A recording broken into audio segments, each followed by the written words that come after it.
All right, survival knives. We're finally doing it. You sent over a bunch of articles, reviews, and even a Wikipedia entry. Looks like we've got a lot to talk about. It's a pretty fascinating world. There's a lot more to it than meets the eye. Yeah, for sure. Yeah? I already learned some pretty cool things just from skimming the sources. Oh, yeah. Like what? Well, for instance, did you know that the Tanto blade shape we see all the time on these tactical knives doesn't really look much like a real Japanese Tanto? Yeah, the modern tanto is more about piercing power, whereas a traditional Japanese tanto is all about cutting. Interesting. I guess we'll get into that later. But first, let me just start with the basics. Like, why is a survival knife so essential? Why do we even need one? Well, imagine you're in the middle of nowhere, right? Miles from civilization. You need to build a shelter, gather firewood, prepare food. A survival knife becomes your go-to tool for all of that. Yeah, I can see that. You can't exactly grab a steak knife in the kitchen drawer. But there are so many different types of knives out there. Yes. Hunting knives, bushcraft knives, tactical knives.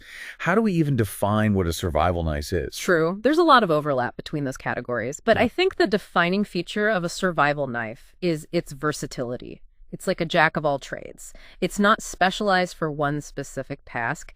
It's designed to handle a wide range of jobs in a survival situation. Okay, that makes sense. So let's say I'm ready to pick out my survival buddy. What are the main things I need to think about? Well, every survival knife has three main parts, right? You've got the blade, the handle, and the sheath. And each part has its own set of considerations. Makes sense. Okay, so let's break it down. Let's start with the blade. Our sources talk a lot about blade materials, specifically stainless steel versus carbon steel. What are the pros and cons of each? So with stainless steel, the big advantage is rust resistance, Right. which is super important if you're in a humid environment. Like think rainforest trekking or coastal areas. A stainless steel blade's going to hold up a lot better than carbon steel in those conditions. I get it. So you're saying if I'm planning a jungle expedition, stainless steel is probably the way to go. Exactly. Now, on the other hand, carbon steel takes the cake when it comes to sharpness, and it holds that edge longer too, but you got to be more careful about rust. So it's a trade-off. Durability and low maintenance versus pure sharpness. Right. You got to choose what matters most for your situation. So we've talked material. What about blade length? Is there like an ideal length for a survival knife? Most of the sources recommend a blade length somewhere between 4 and 6 inches, sort of a sweet spot for a survival knife. Okay, so not too short, not too long. That makes sense. Anything shorter and you lose versatility for heavier tasks, right? But anything longer can be a bit clumsy for those finer jobs. I see. Good balance then. Okay, now for the fun part. Blade shapes. The sources mention drop points, clip points, trailing points, even something called a Wharncliffe blade. Tons of options, and each shape is meant for specific tasks. For example, the drop point blade. It's known for its strength and versatility, good for general cutting, piercing, even light prying. Prying. Like a mini crowbar. Well, don't go using your knife as a pry bar if you can help it. But in a pinch, yeah. Good to know. So what about this Wharncliffe blade? That sounds interesting. It has a straight edge that meets the spine at a sharp angle, almost triangular. Used to be popular with sailors because it was less likely to cause accidental stabbings on a rocking ship. Oh, that makes sense. The ocean can be a bit unpredictable. Less chance of poking yourself in the middle of a storm. So what about those grinds? I've seen flat grinds, Scandi grinds, saber grinds. What's that all about? So the grind refers to how the blade is tapered down to create that cutting edge. It really affects how the knife performs. So is one grind better than the others? Not necessarily. It really depends on what you're using the knife for. Like, the flat grind is good for general purpose stuff, easy to sharpen, and good for both slicing and strength. Then you have the Scandi grind, super popular with bushcrafters. It excels at wood-related tasks, real durable. Interesting. So basically different grinds for different jobs. Man, there's a lot more to knife design than I thought. Oh yeah, we've just scratched the surface. We haven't even talked about handles yet. So we've covered blades pretty thoroughly. Now let's move on to handles. The handle is super important for control and comfort, right? Definitely. What good is a super sharp blade if you can't hold on to the darn thing? Our sources list all sorts of handle materials. Wood, rubber, G10, micarta, even titanium. What are the key things to keep in mind when choosing a material? Well, ideally, your handle should provide a good grip, and it should be durable and comfortable to hold. Natural materials like wood can feel really nice in the hand, but they need more maintenance. You mean like oiling and stuff? Yeah, exactly. Otherwise, they can dry out and crack. Actually, I have a wood-handled kitchen knife that could use some TLC right now. Okay, what about those synthetic materials like G10 and micarta? Those are really tough. Super strong and lightweight. They're resistant to moisture and impacts and temperature changes. Pretty much indestructible. Sounds impressive. One of the article's Ultimate Survival Hub mentioned they're also good for grip, even when wet. That's a big plus, right? For a survival knife, the last thing you want is your knife slipping out of your hand when you're trying to, I don't know, cut some rope or something. Right. Bad news. What about titanium? Titanium's great if you want something lightweight and corrosion resistant.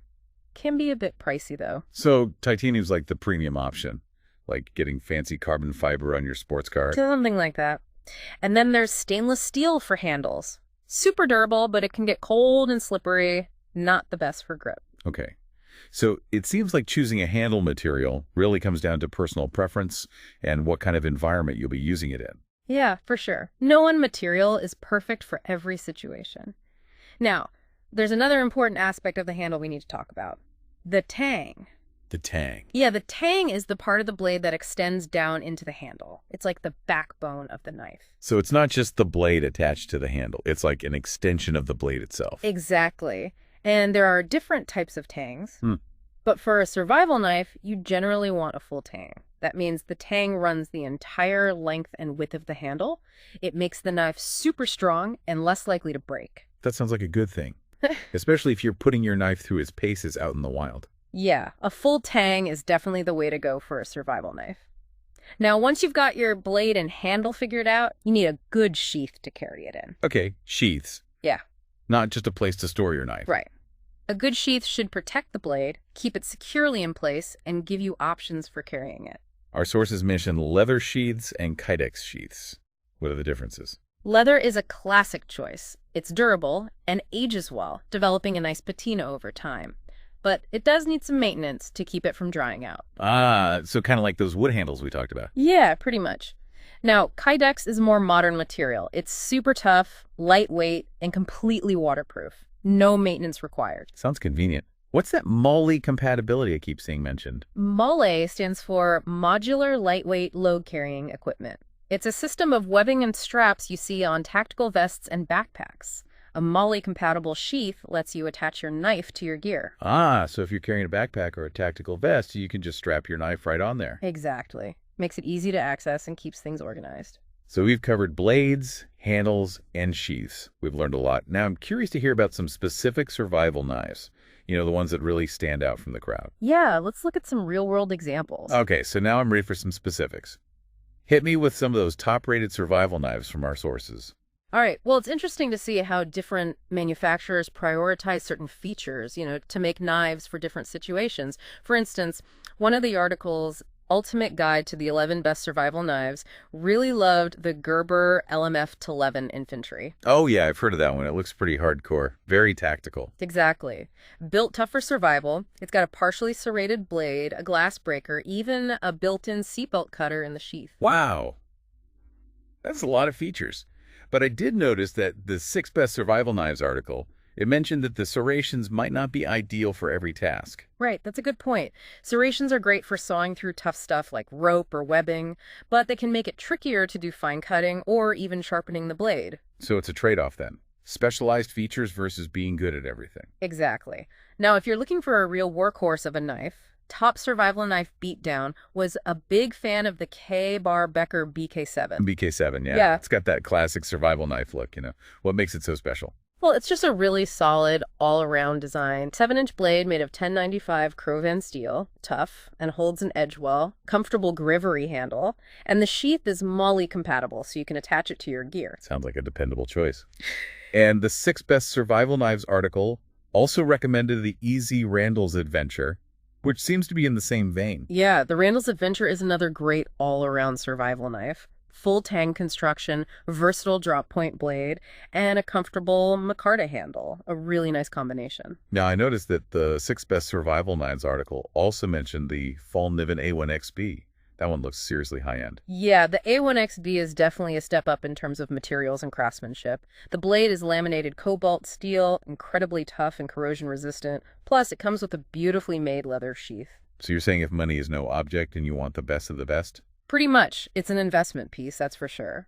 But if you're serious about survival, it's hard to beat. Okay, so we've got options for every budget and every need. But before we wrap up, I think we need to talk about the legal side of things. The laws around owning and carrying survival knives. Definitely. That's often overlooked, but it's so important, Yeah. especially with survival knives because they tend to be on the larger side. Yeah, you don't want to end up in trouble just because you didn't know the rules. What are some of the key things to be aware of? Well, like how to choose your first survival knife points out, knife laws vary a lot from country to country, even state to state. So what might be legal in one place could be illegal in another. Got it. So do your research before you travel with your knife. Exactly. A good example is the UK. Over there, carrying a knife with a blade longer than 3 inches is generally against the law, even if you're using it for outdoor activities. Wow, so a knife that's perfectly fine for camping in the US could get you in hot water in the UK. That's crazy. It just goes to show that responsible knife ownership isn't just about choosing the right blade, but also about understanding the laws where you live and where you travel. Well said. So after all this talk about survival knives, I'm curious, what stands out to you as the most important thing to consider when choosing a knife? That's a tough one. I think for me, it's finding that balance between versatility and specialization. You want a knife that can handle a lot of different tasks in a survival situation, but it should also excel in the areas that matter most to you personally. That makes sense. A jack of all trades that's also a master of one. Exactly. Well, I think we've given our listeners a lot to think about. Definitely. But remember, this is just the beginning. The real learning starts when you get out there and start using your knife. Absolutely. So to all our listeners out there, as you start researching and trying out different knives, we'll leave you with this. Imagine you're packing your bag for a wilderness adventure. What one feature of your survival knife would give you the most confidence, that feeling of being prepared for anything? Let us know. And until next time, stay curious.